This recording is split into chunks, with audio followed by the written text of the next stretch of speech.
generation in tongue, from generation to generation, we worship you. Hallelujah, hallelujah, we worship you for who you are. Come on, let's sing. We worship you.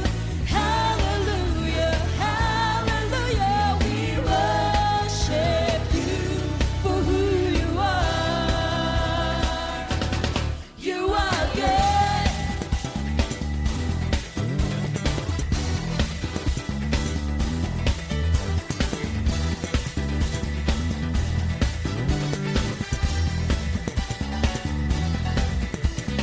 Lord, you are good and your mercy endureth forever. Lord, you are good. Lord, you are good and your mercy endureth forever. People from every nation and tongue. People from every nation and tongue, from generation to generation, we worship you. Hallelujah, hallelujah, we worship you for who you are. Come on, let's sing to the Lord. We worship you.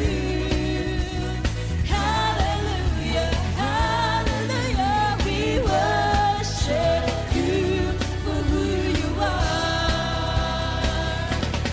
You are good. Yes, you are, yes, you are, yes, you are. So good, so good.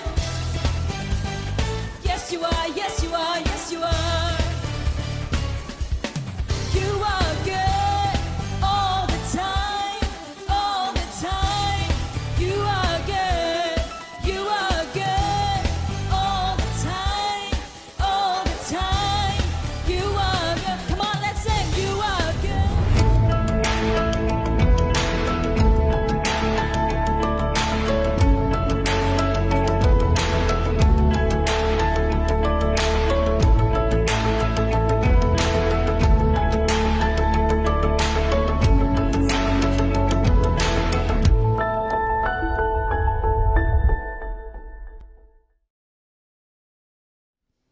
Romans chapter 12 verses 18 to 21 says, "If it is possible, as far as it depends on you, live at peace with everyone. Do not take revenge, my friends, but leave room for God's wrath, for it is written, 'It is mine to avenge, I will repay,' says the Lord. On the contrary, if your enemy is hungry, feed him. If he is thirsty, give him something to drink. In doing this, you will heap burning coals on his head." Last verse, "Do not be overcome by evil, but overcome evil with good."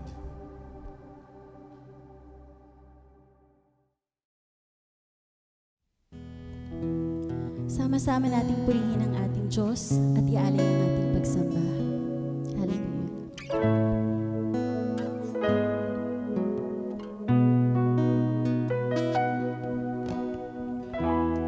Pupurihin ka, O Diyos. Ang aming alay ay pagsamba.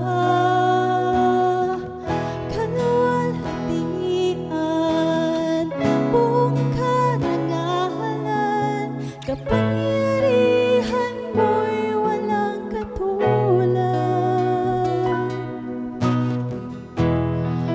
Pupurihin ka, O Diyos. Ang aming alay ay pagsamba. Kaluwalhatian, buong karangalan,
Samahan niyo po ako sa isang panalangin.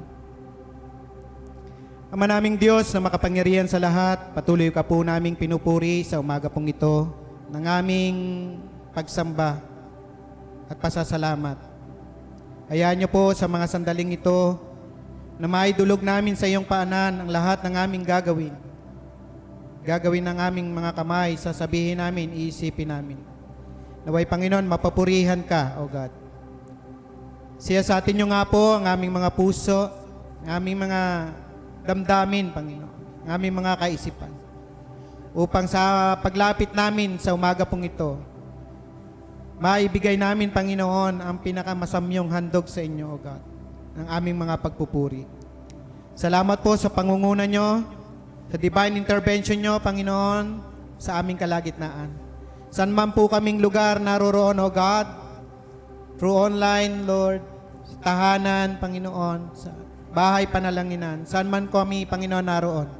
Nais namin, Panginoon, ilagak at ibigay, Panginoon, ang aming mga papuri, ang aming mga pasasalamat sa umaga pong ito. Hayaan niyo po, Panginoon, na patuloy po kayong gumalaw sa aming kalagitnaan. At i-unite nyo kami sa isang pagsamba. Salamat po, Panginoon, sa lahat ng gagawin nyo. Simula una hanggang sa huli, Panginoon, ng aming pagpupuri. Kayo po ang maparangalan.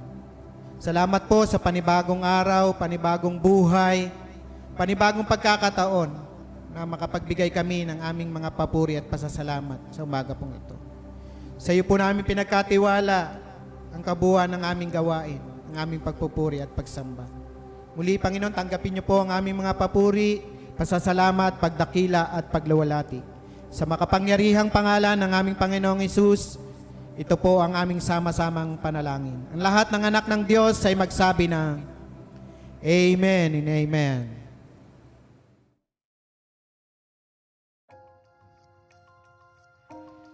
Lucas Kabanata 15, Talata 4 hanggang 10. Kung ang sino man sa inyo ay may 100 tupa at mawala ng isa, ano ang gagawin niya?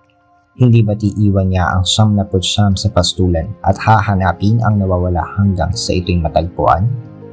Kapag nakita na niya ang tupa, ay masaya niya itong papasanin. Pagdating sa bahay, aanyayahan niya ang kanyang mga kaibigan at mga kapitbahay at sasabihin sa kanila, makipagsaya kayo sa akin dahil nakita ko na ang tupa kong nawawala. Sinasabi ko sa inyo, magkakaroon ng higit na kagalakan sa langit dahil sa isang makasalanang tumatalikod sa kasalanan kaysa sa 99 na matuwid na di nangangailangan magsisi. O kaya kung ang isang babae ay may 10 salaping pilak at mawala ang isa, ano ang gagawin niya? Hindi ba't magsisindi siya ng ilawan? Wawalisan ng buong bahay at hahanapin mabuti ang nawawalang salampin hanggang sa ito'y kanyang makita. Kapag nakita na niya ito, aanyayahan niya ang kanyang mga kaibigan at mga kapitbahay at sasabihin sa kanila, makipagsaya kayo sa akin sapagkat nakita ko na ang nawawala kong salaping pila. Sinasabi ko sa inyo, gayon din ang kagalakan ng mga anghel ng Diyos dahil sa isang makasalanang tumatalikod sa kasalanan.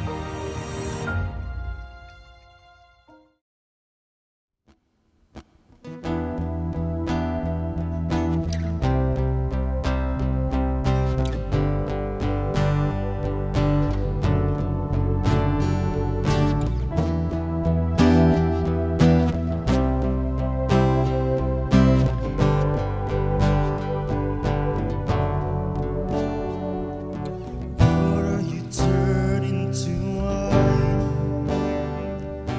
Open the eyes of the blind. There's no one like you. None like you. Into the darkness you shine. Out of the ashes we rise.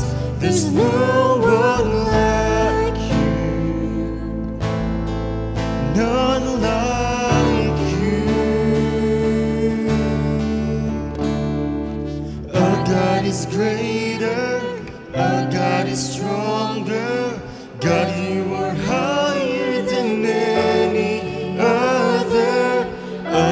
is healer, awesome in power, God, our God.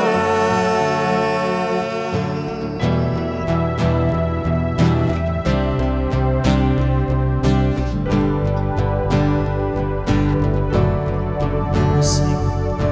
Into the darkness you shine, out of the ashes will rise. There's no one like you, none like you. Our God is greater, our God is stronger.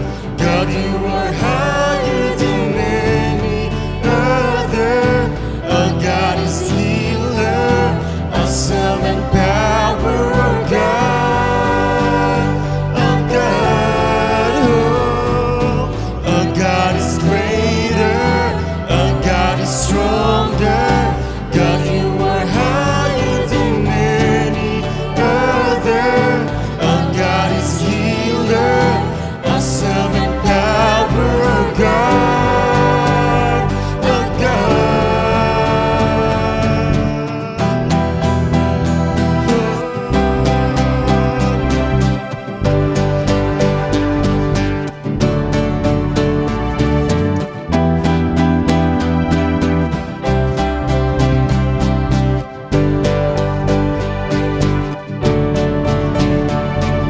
And if our God is for us, then who could ever stop us? And if our God is with us, then what can stand again? And if our God is for us, then who could ever stop us? And if our God is with us, then what can stand again?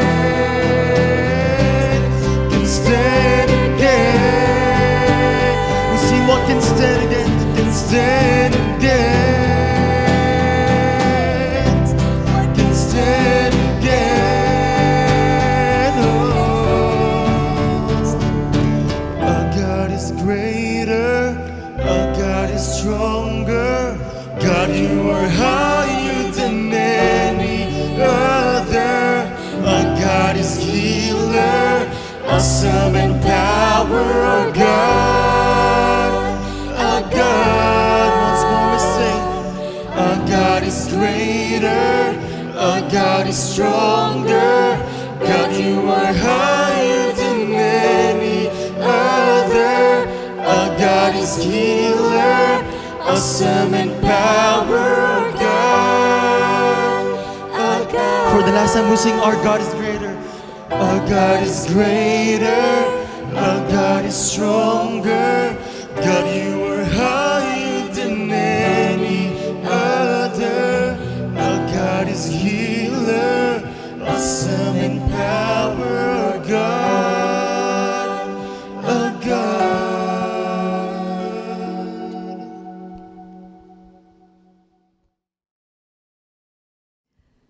Yes, Lord. Hallelujah. Tunay nga po, muli pinapasalamatan ka namin sa amin nga po, sa mga sandaling ito, sa amin nga po na pagpupuri sa iyo, Panginoong Jesus. Tunay nga po, O Diyos, na sa mga sandaling ito, ikaw po ang aming dinadakila, Panginoon. At Panginoon, dalangin po namin ang gagamitin mo nga pong pastor na maghahayag po ng iyong banal na salita, Panginoon.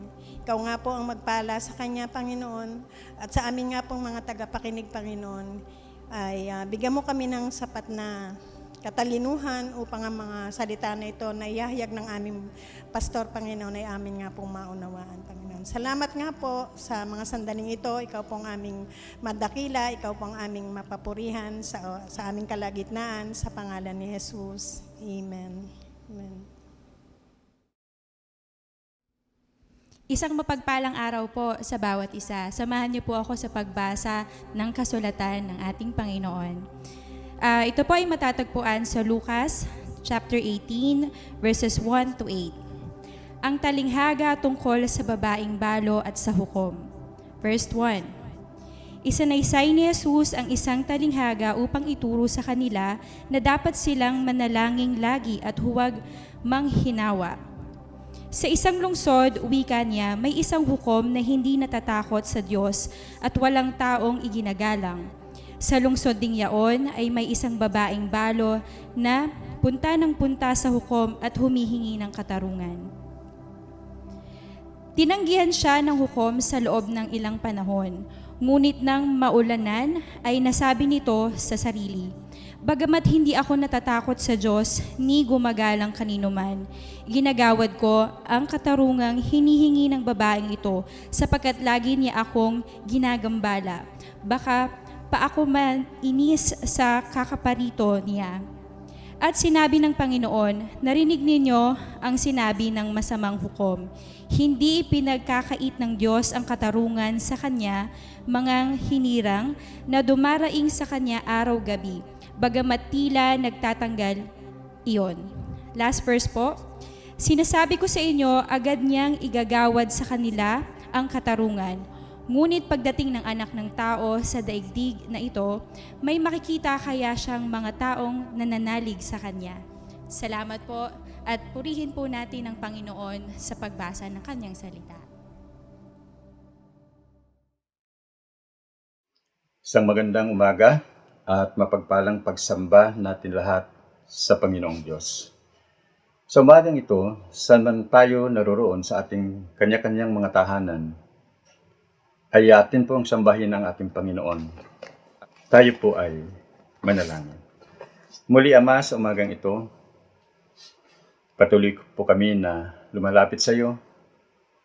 Patuloy, Panginoon, na igawad mo sa amin ngayong umaga, O Diyos, ang karunungan na mula sa iyo. Niling namin na patuloy na buksan mo ang aming pangunawa upang maunawaan po namin ang iyong mga salita. Hayaan mo, O Diyos, ng salita mong ito ay magiging kalakasan ng aming buhay pananampalataya. Maraming po salamat, Ama, at sa iyo po ang lahat ng papuri sa pangalan ng aming Panginoong Jesus.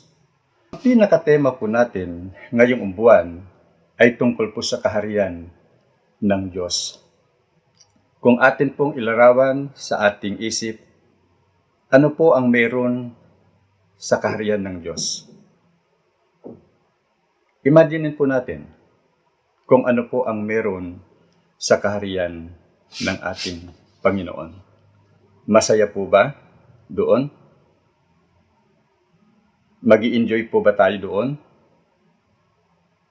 Dahil tunay na mag-i-enjoy po tayo doon dahil makakasama po natin ang ating Panginoong Jesus. Bilang mga pinaghaharian ng Diyos, mag-i-enjoy po tayo doon kung nakakonek tayo sa Kanya sa pamamagitan ng pananalangin. Ang pananalangin ay tulad ng susi na kapag nakasara ang pintuan ng bahay, para mabuksan, kailangan natin ang susi. Ganoon din po sa ating pananalangin. Ito po ang susi upang mabuksan ang durungawan ng kalangitan.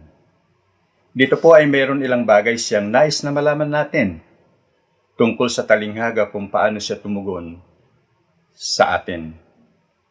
Una, ang pagtuturo ng Panginoon kung paano dapat manalangin. Ito po ay nasa verse 1. Bakit po ganun na lamang ang mithiin ng Panginoong Hesus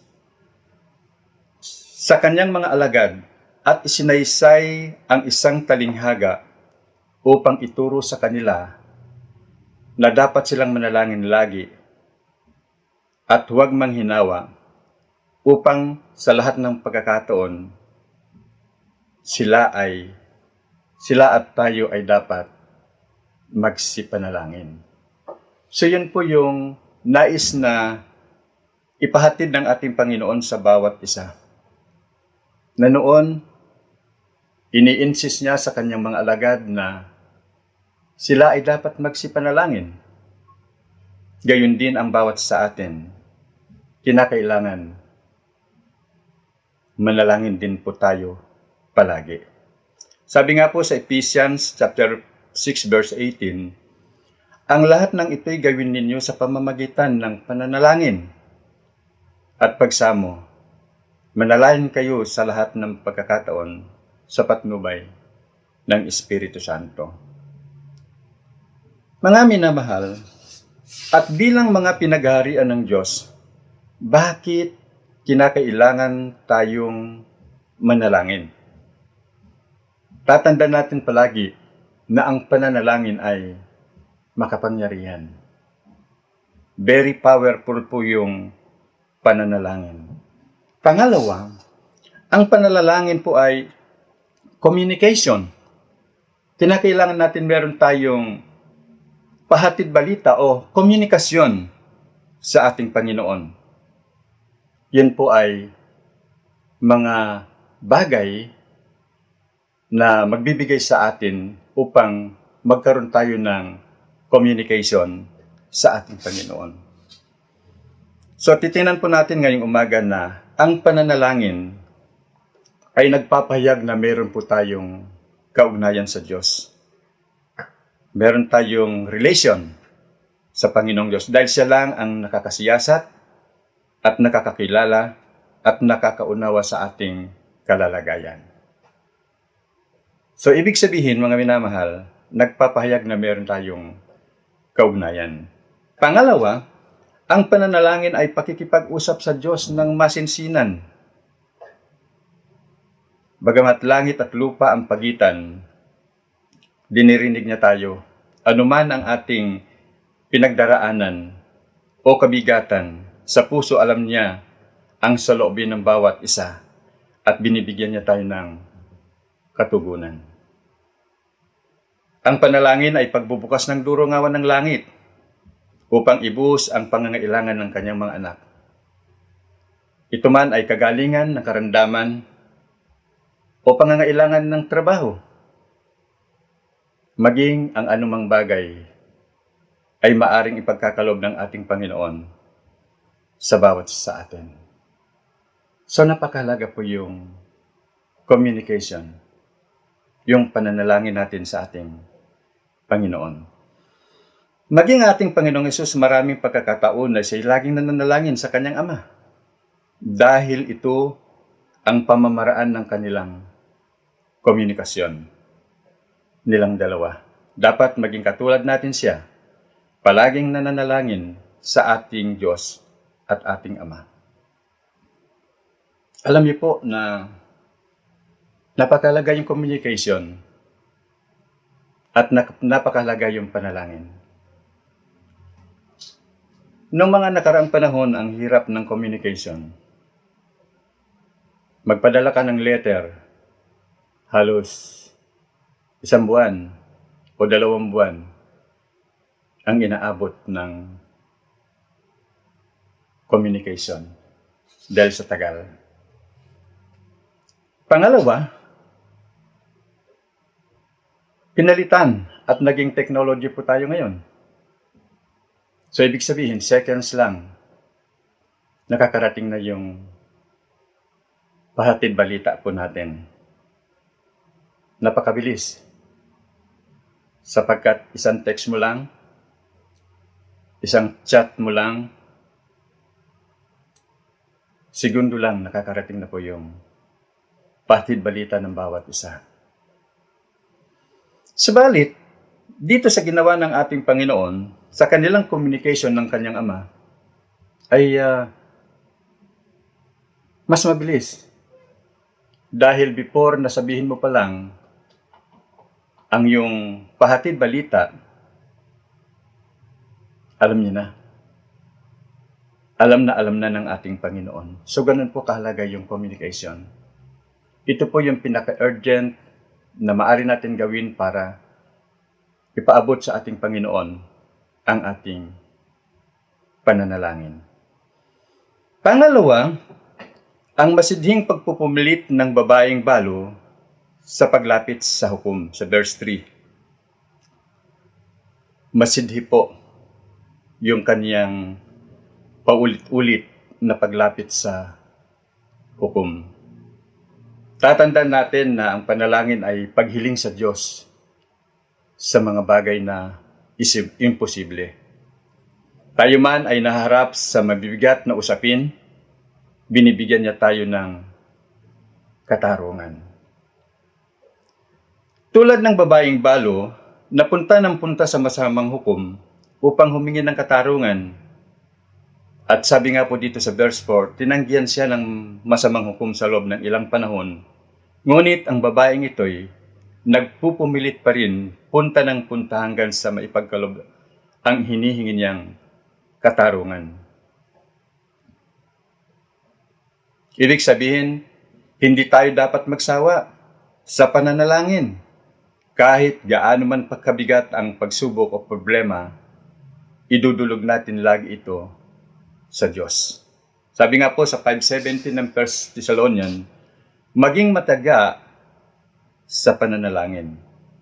Tandaan natin lagi na ang panalangin lang ang susi upang mabuksan ang kalangitan upang ibuhos sa atin ng Diyos ang lahat ng ating pangangailangan at ibubuhos niya ang kanyang mga katugunan. Pangatlo po, ang katugunan na masamang hukom sa verse 5.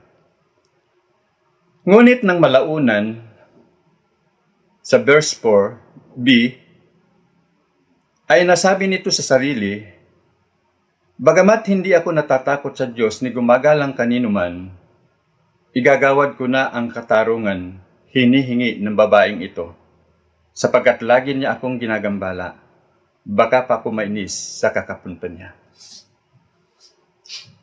Alam niyo po, mga minamahal, gaano man kasama itong hukom na ito, gaano man katigas ang kanyang puso, kung ang Panginoon ang siyang kikilos, mangyayari ang ninanais ng ating Panginoon. Mangyayari po iyon. Walang imposible sa Diyos. Yung pusong matigas, maaring palambutin ito ng ating Panginoon. Kung atin pong matatandaan sa Kawikaan 21 talatang 1, hawak ni Yahweh ang isip ng isang hari at naibabaling niya ito kung saan igawi. So tandaan natin palagi na hawak niya ang isip ng tao, hawak niya ang isip ng puso ng tao, mapangyayari ng Panginoon kung ano po ang ibig ng ating Panginoon na mangyayari sa tao. Inuulit kong muli, hawak ni Yahweh ang isip ng isang hari at naibabaling niya ito kung saan igawi. Sa verse 6, sinabi ng Panginoon, narinig ninyo ang sinabi ng masamang hukom. 7, hindi ipagkakait ng Diyos ang katarungan sa kanyang mga hinirang na dumaraing sa kanya araw-gabi, bagamat tila nagtatagal iyon.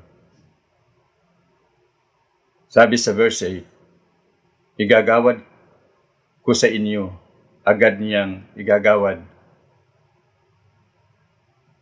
sa kanila ang katarungan. Sabi sa verse 8, sinasabi ko sa inyo, agad niyang igagawad sa kanila ang katarungan. Mga minamahal, lagi natin tandaan na ang Diyos ay tumutugon sa ating mga panalangin at kahilingan. Masasabi natin na 100% na tinutugon ng Diyos ang ating prayer. Minsan naman, kinakailangan natin maghintay. At yun po yung napakabuti. At minsan naman, tumutugon siya. Pero, may bonus pa. So, makikita po natin, pag sinabing 100%, walang duda na ito'y tutugunin ng Panginoon. Bagamat minsan ay nagtatagal. Alam niyo po yung magsasaka, matagal niyang hinihintay ang kanyang pag-ani. maabot ng 4 hanggang 5 buwan. Marami po siyang proseso. Magbungkal, maglinang, maglinis, magtanim.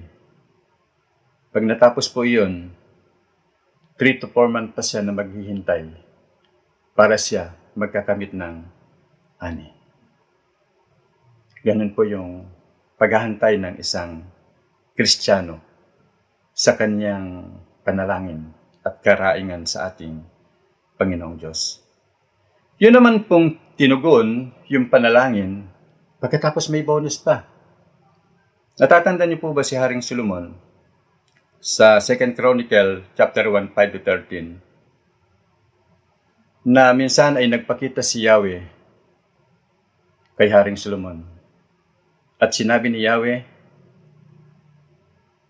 kay Solomon, hingin mo kung ano ang ibig mo. Ngunit, tumugon si Solomon ang sabi niya, Yahweh, bigyan mo po ako ng karunungan at katalinuhan. Sapagkat kung hindi mo ako bigyan ng karunungan at katalinuhan, paano ko mapapamahalaan ang lahing itong kasindami ng alabok sa lupa? Sabi ni Yahweh, mabuti ang hiniling mo. Bagamat hindi mo hiniling ang kayamanan at karangalan, maging ang kamatayan ng iyong mga kaaway at haban ng iyong buhay, ay ipagkakalob ko lahat ito sa iyo. Bibigyan kita ng kayamanan, karangalan, at lahat ay ipagkakalob ko sa iyo. Yun po yung sinabi ng ating Panginoon. Ipagkakalob niya ang lahat. Lahat ng bagay kay Haring Solomon na hindi nalasap ng mga nauna na naging hari at maging ang mga susunod pang hari. Kung inyong matatandaan si Haring Ezekias sa 2 King chapter 21-6, nagkaroon siya ng matinding karamdaman. Grabe po yung naging sakit niya. Kung sa panahon po natin ngayon ay cancer. Kasi maraming mga bukol na tumubo sa kanyang katawan. May mga bukol. Minsan dumalaw si Propeta Isaias sa kanya. At pinahatid niya yung ipinasasabi ni Yahweh. Ang sabi ni Isaias kay Haring Ezekias, ihanda mo na ang iyong sambahayan sapagkat malapit ka nang mamatay. So anong ginawa ni Haring Ezekias? Siya ay bumaling sa dingding sa pinanalangin. Ang sabi niya, Yahweh, mahabag po kayo sa akin. Yamang ako'y naging tapat sa iyo at ginawa ko ang lahat ng bagay na iyong kalooban. Hindi pa nakakalayo si Haring Isaias, si Propeta Isaias. Bumalik ka at sabi mo kay Ezekias na pagagalingin ko ang kanyang sakit. At tatagal pa ang kanyang buhay ng 15 taon. At bukod pa doon, ililigtas ko siya at ang lungsod na ito sa kamay ng hari ng Assyria. So ito po yung sinasabi natin na bonus. Yung prayer niya, gumaling. Pagkatapos gumaling, na-extend yung buhay niya ng halos 15 years. Then yung kaligtasan ng buhay niya at ng lungsod ay ililigtas sila ng ating Panginoon Diyos. Marahil lahat tayo ay nakakaranas ng ganito, iba't ibang kaparaanan. Maaring sa personal na buhay mo, tumutugon ang Diyos at mayroon pang bonus. Sa atin bilang isang Kristiyano, magpakatag tayo upang mapanatili ang init ng ating pananampalataya. Upang ang mga hindi Kristiyano ay maabot natin upang sa pagbabalik ng anak ng tao sa mundong ito, ay makikita niya, ay may makikita siyang mga taong nananalig sa Kanya. Kaya nga po, ito po yung tugon. Ang tanong ng ating Panginoon sa Kanya, kanina, pagdating ng anak ng tao, meron kaya siyang makikitang nananalig sa Kanya. Mga minamahal, ano po ang ating tugon? Purihin po ang ating Panginoon. Muli po, sabay-sabay po natin papurihin ang ating Diyos. Sabi nga po sa kanta, all things are possible. Sabay-sabay po natin declare na walang imposible sa ating Panginoon. Hallelujah.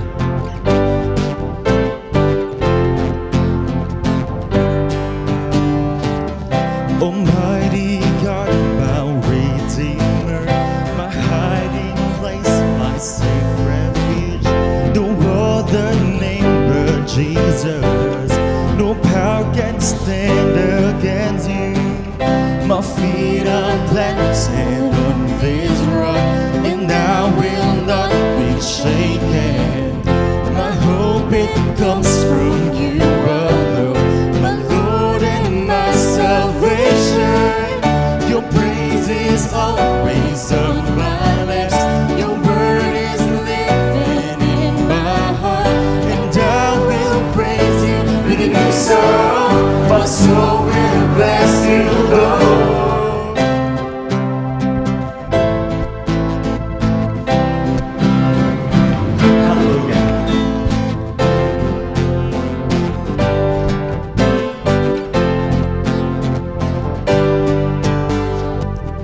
My feet are planted on this rock, and I will not be shaken.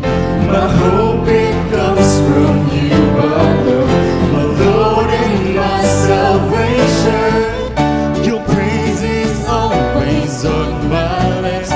Your word is living in my heart, and I will praise you with a new song. My soul will bless you, Lord. You fill my life with greater joy. Yes, I delight myself in you, and I will praise you with a new song. My soul will bless you. What's it? I'm weak, you make me strong. When I'm poor, I know I'm rich, in the power of your name. And so together declare, all things are possible.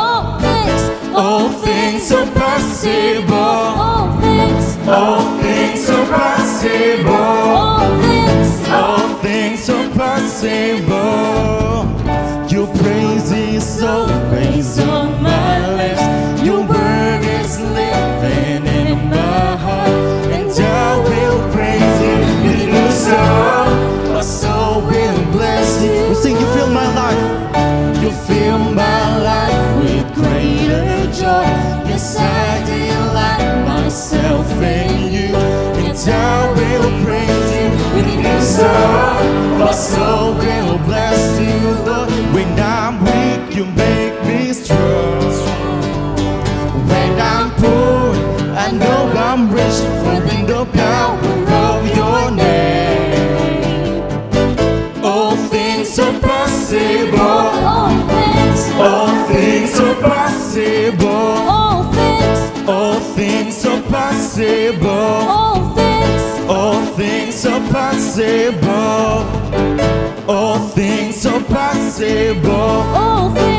All things are possible. All things are possible. All things are possible.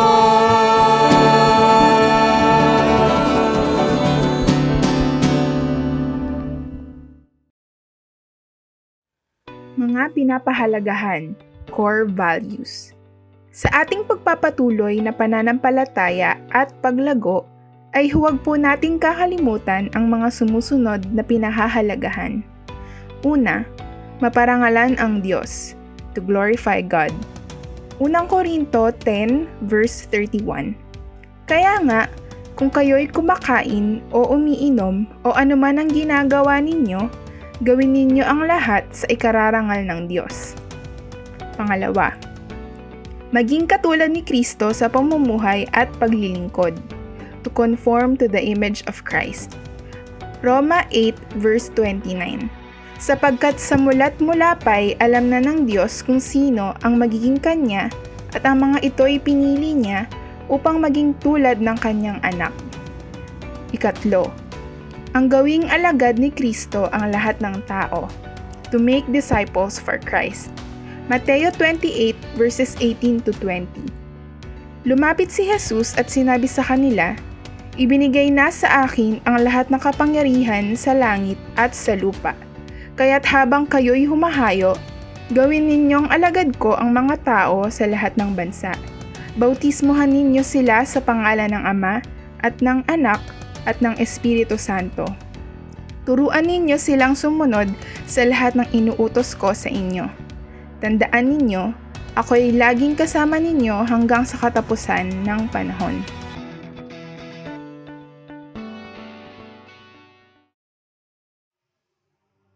Tayo po ay dadako sa ating closing prayer. Dakilang Ama, tunay na napakabuti mo sa amin.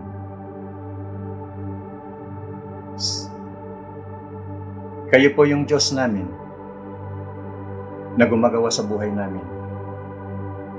Kaya't ang dalangin namin, O Diyos, na habang kami naririto sa mundong ito, gamitin mo kami bilang ilaw, maging asin po kami upang ang mga tao na nakapaligid po sa amin, maabot po namin sila upang madala sa iyong paanan. Kaya dalangin namin, O Diyos, na pangunahan mo po kami sa lahat ng aming gagawin. Tulungan, O Diyos, upang maibahagi namin ang mabuting balita ng kaligtasan sa bawat tao na aming makakasalamuha araw-araw. Kaya, O Diyos, niling namin ang iyong patnubay, gabay sa bawat mga anak mo upang mayroon kang mararatnan na mga taong mananalig sa iyo. Maraming pong salamat, Ama, at sa iyo po ang lahat ng papuri sa pangalan ng Panginoong Hesus. At ngayon, ang pag-ibig ng Diyos Ama, ang biyaya ng aming Panginoong Kristo, at ang pakikipisa ng Espiritu Santo ay sumayinyong lahat, ngayon at magpakailanman. Siya nawa, ang lahat ay magsabi ng Amen in Amen.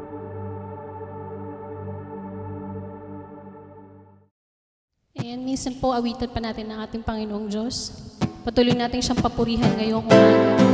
Tunay nga na napakabuti ng ating Panginoon kahit kailan ay hindi siya nagbabago.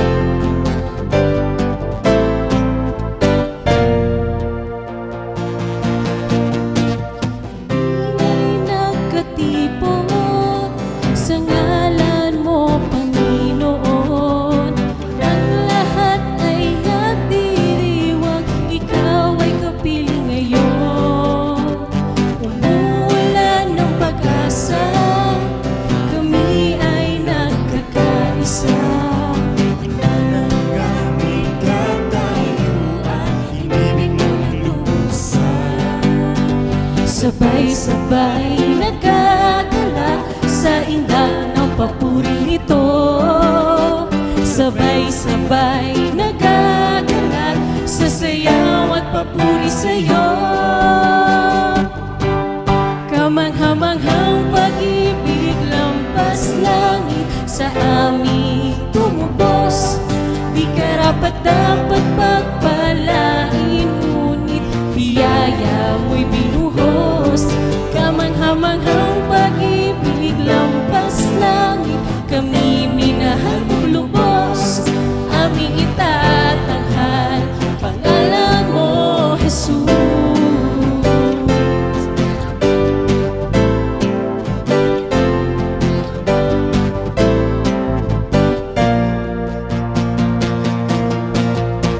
Kami ay nagkatipon sa ngalan mo, Panginoon.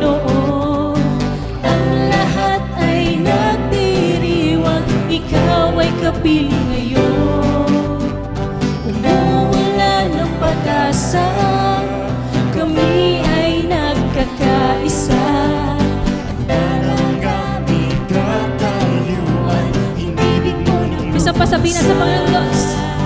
Sabay-sabay nagagalak sa indak ng papuring ito.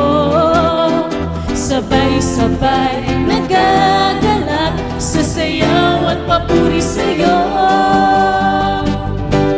Kamanghamanghang pag-ibig lampas langit sa aming tubos.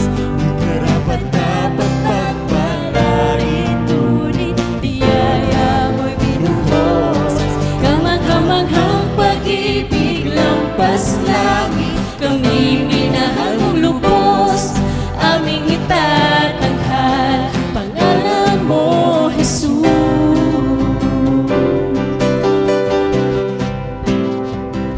Minsan pa.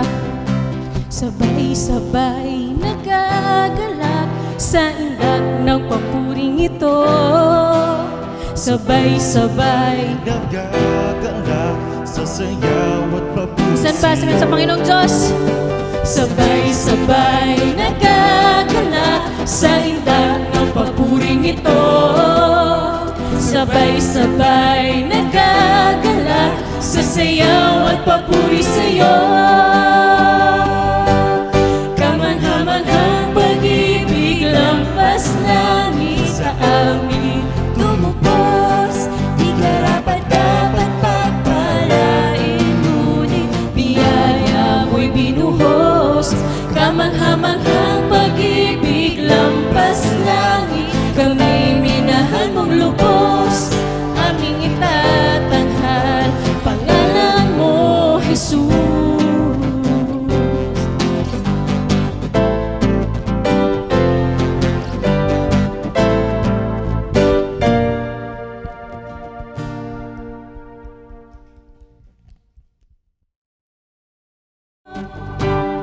Kamanghamanghang pag-ibig lampas langit sa amin tumubos. Di karapat-dapat pagpalain, ngunit biyaya mo'y binuhos. Kamanghamanghang pag-ibig lampas langit, kami minahal mong lubos. Aming itatanghal, pangalan mo, Jesus.